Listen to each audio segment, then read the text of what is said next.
Hola a todos, yo soy Ramón Lozano, bienvenidos a un nuevo episodio de este podcast donde vamos a hablar de los eventos más relevantes que movieron a los mercados financieros en Estados Unidos en la semana laboral que terminó el viernes 9 de agosto de 2024. En la empresa de la semana vamos a hablar de Toyota y en la sección educativa vamos a hablar sobre la Bolsa de Valores de Japón.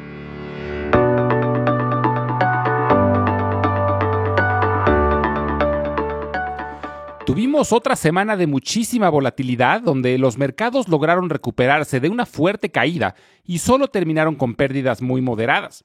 El Dow Jones fue el que peor desempeño tuvo, bajando el 0.6%. El Standard & Poor's 500 terminó prácticamente sin cambios y el Nasdaq bajó el 0.2%. Arrancó la semana con un buen susto después de que la bolsa japonesa se desplomara más del 12% en un solo día, arrastrando a la baja a las principales bolsas de todo el mundo. Esta caída ha sido la más severa en porcentaje para el índice Nikkei desde el lunes negro de 1987, aunque en términos absolutos ha sido el retroceso más grande de la historia de ese país.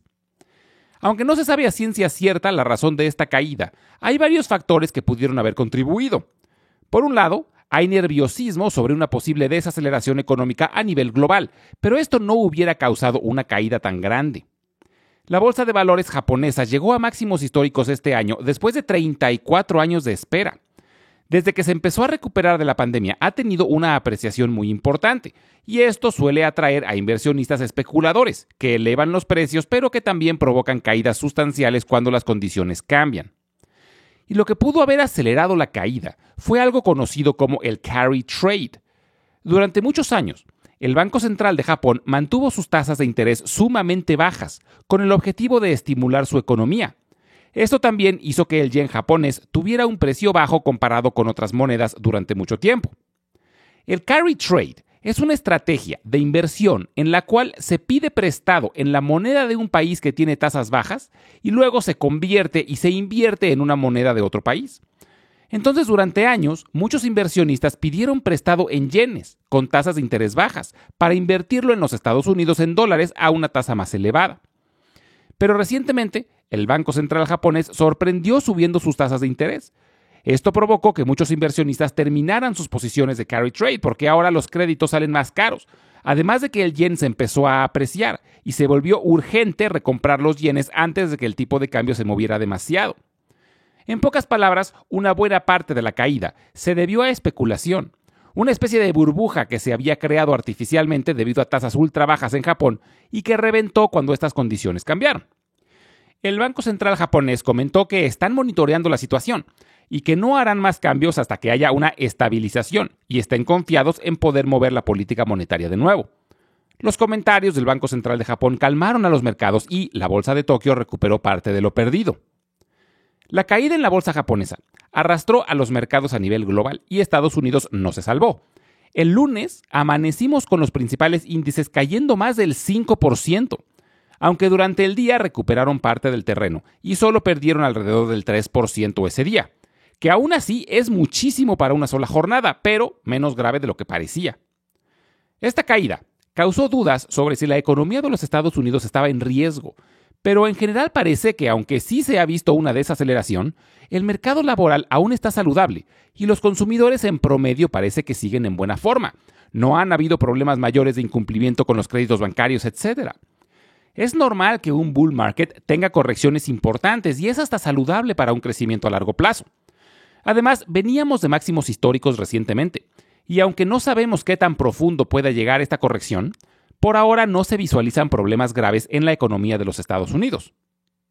El resto de la semana tuvimos información que ayudó a que la bolsa se recuperara del susto que tuvimos el lunes.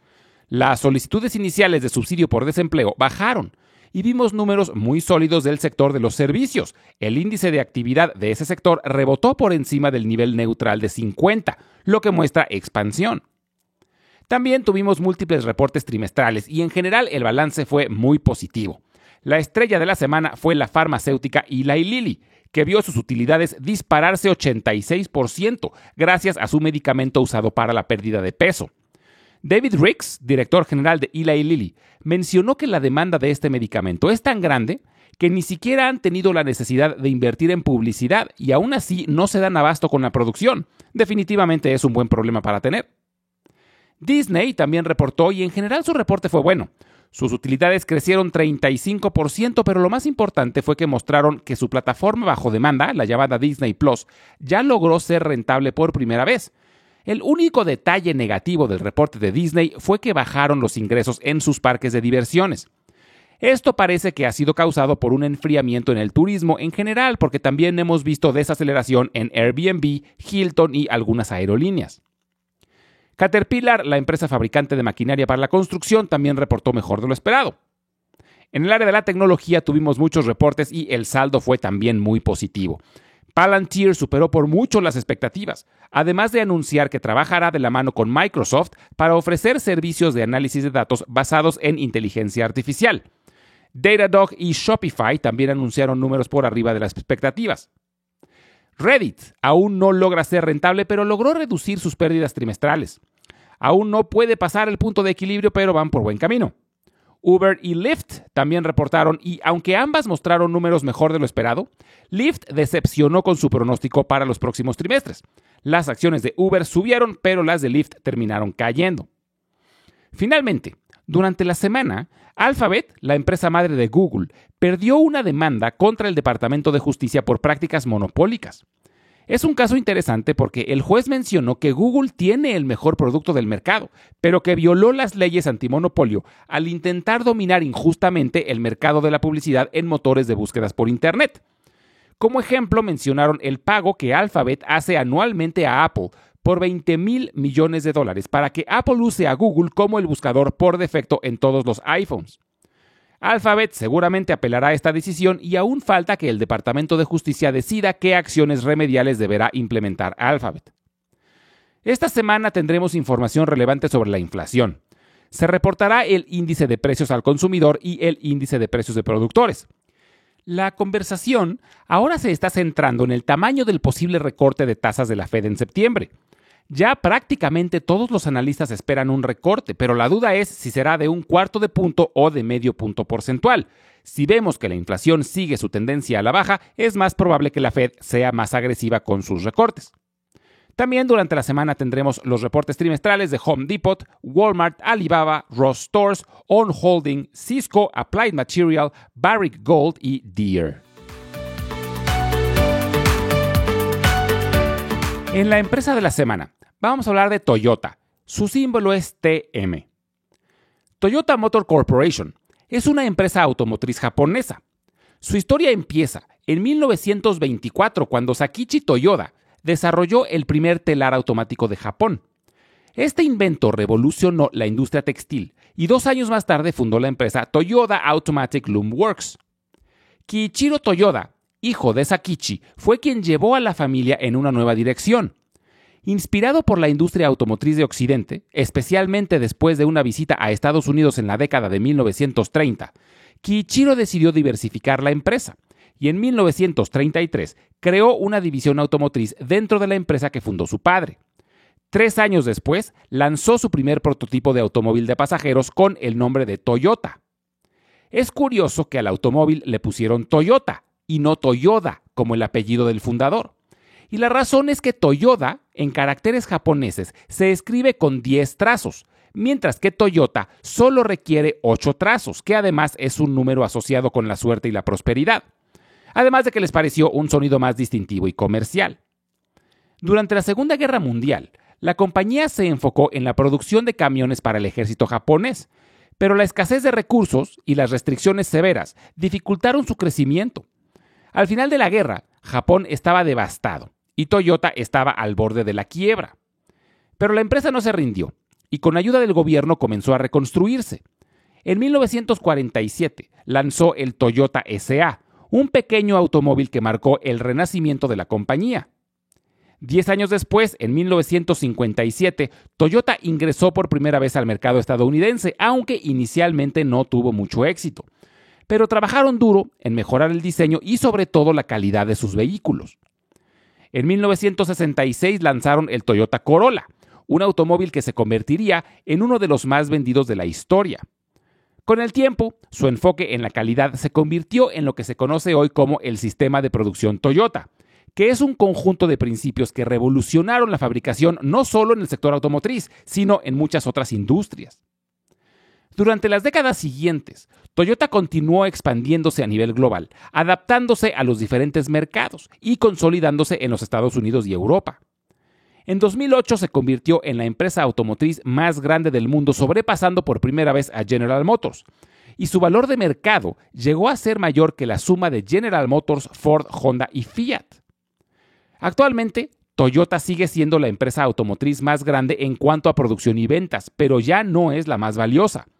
Tesla le quitó esa corona desde 2019. Aunque, como hemos platicado en otros episodios, Tesla no es una empresa automotriz tradicional, es una empresa de tecnología que, entre otras cosas, hace automóviles. Toyota fue pionero en el desarrollo de vehículos eléctricos desde finales de los años 90, pero sus primeros vehículos eléctricos no fueron bien recibidos, por lo que hizo una transición hacia vehículos híbridos con mucho éxito. Pero luego se tardó en regresar a vehículos eléctricos y eso le ha costado. Pero Toyota está apostando su futuro a un abanico de tecnologías, incluyendo vehículos eléctricos, pero también vehículos de hidrógeno y autos autónomos. Toyota, al igual que muchas otras empresas extranjeras, cotiza en distintos mercados de valores. Por supuesto que cotiza en el de Japón, donde además es la empresa más valiosa de ese país, pero también cotiza en los Estados Unidos, específicamente en el Nasdaq, bajo el símbolo TM. Las acciones de Toyota han tenido un fuerte descalabro los últimos meses, incluyendo la semana pasada, ya que fueron arrastradas por la caída en la bolsa japonesa. Actualmente se encuentran más del 35% por debajo de su máximo histórico. La industria automotriz suele ser muy cíclica, es decir, que requiere de una economía fuerte para crecer y sufre cuando hay desaceleración o recesión. Y por eso es que el desempeño de Toyota recientemente ha sido pobre, porque se espera que el crecimiento en Estados Unidos se modere y en Japón empezaron a subir las tasas de interés. Pero me parece que a largo plazo es una empresa que tiene aún mucho futuro, además de que paga un dividendo muy atractivo que actualmente rinde más del 4% anual, por lo que puede valer la pena ser paciente. La semana pasada tuvimos un susto en los mercados internacionales, debido principalmente a un desplome en la bolsa de Japón, y por eso me pareció interesante conocer más sobre su historia. La Bolsa de Valores de Tokio fue fundada en 1878, o sea, 86 años después de la de Nueva York. En esos años, Japón estaba en plena transformación y fue un periodo crucial en la modernización de ese país. Pero fue hasta después de la Segunda Guerra Mundial cuando la Bolsa de Tokio realmente comenzó a tomar su forma moderna. En 1949, después de un periodo de cierre durante la guerra, la bolsa fue reabierta y reorganizada bajo un nuevo marco regulatorio inspirado en prácticas estadounidenses. Durante la década de los 80, experimentó un crecimiento espectacular, impulsado por una burbuja económica que se caracterizó por la rápida apreciación de precios de bienes raíces y de acciones.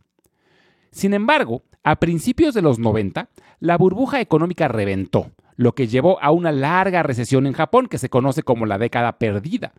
La Bolsa de Valores de Tokio llegó a perder hasta el 80% de su valor, y fue hasta este año 2024 que logró marcar un nuevo máximo histórico casi 34 años después. En 2013, la Bolsa de Valores de Tokio se fusionó con la Bolsa de Valores de Osaka y formaron la bolsa llamada Japan Exchange Group, pero la de Tokio sigue siendo la más prominente del grupo, por lo que generalmente, cuando se habla de la Bolsa de Valores de Japón, se están refiriendo a la Bolsa de Valores de Tokio. El índice Nikkei, también conocido como el Nikkei 225, es el principal índice bursátil de Japón y uno de los más importantes a nivel global. Fue presentado por primera vez el 7 de septiembre de 1950 por un periódico de economía japonesa llamado Nihon Keizai, al que apodaban Nikkei, por la contracción de ambas palabras. Desde su introducción, este índice ha sido un barómetro esencial para el mercado de valores japonés. El Nikkei es un índice ponderado basado en el precio de las acciones. Esto se sigue haciendo de esta forma por razones históricas, ya que cuando se creó no existían las computadoras. Lo mismo sucede con el Dow Jones. Los índices más antiguos han mantenido su ponderación basada en el precio de las acciones. El problema con esta forma de calcular el índice es que las empresas que tienen acciones con un precio unitario más elevado están sobre-representadas. Y como hemos platicado en el pasado, el precio de las acciones por sí solo no nos dice nada sobre el valor de mercado de una empresa. Los índices ponderados por el valor de mercado consideran no solo el precio de las acciones, sino también la cantidad de acciones disponibles. De esta forma, se da una representación más precisa del impacto económico de cada empresa. Esto sucede, por ejemplo, con el Standard & Poor's 500 y con el Nasdaq. Entonces, en el Nikkei, las empresas que más peso tienen son SMC Corp y Keyence, porque son las que tienen acciones con un valor unitario más grande, aunque las empresas más valiosas son Toyota, Mitsubishi y Sony. Por esta razón hay otro índice, que también es muy usado en Japón, aunque mucho menos conocido, que es el índice TOPIX. Este índice incluye las 2.000 empresas más grandes de Japón y es un índice ponderado por valor de mercado, por lo que se considera un mejor barómetro de la economía japonesa, aunque el Nikkei sigue siendo el más popular. Actualmente, la Bolsa de Valores de Japón es uno de los mercados más importantes a nivel global y el quinto en tamaño, después de la Bolsa de Nueva York, el Nasdaq, el Euronext y la de Shanghái. Como siempre, les recuerdo que las transcripciones de todos los episodios las estaremos subiendo al blog que se encuentra en la página www.ramonlog.com y los invito a visitar nuestro canal de YouTube, donde estaremos subiendo los audiogramas y videos educativos. En YouTube lo pueden encontrar como Invertir en la Bolsa Podcast. Finalmente, les dejo mi correo electrónico por si tienen alguna duda, comentario o sugerencia. Es ramonlog@yahoo.com. Muchas gracias y nos escuchamos en el próximo episodio.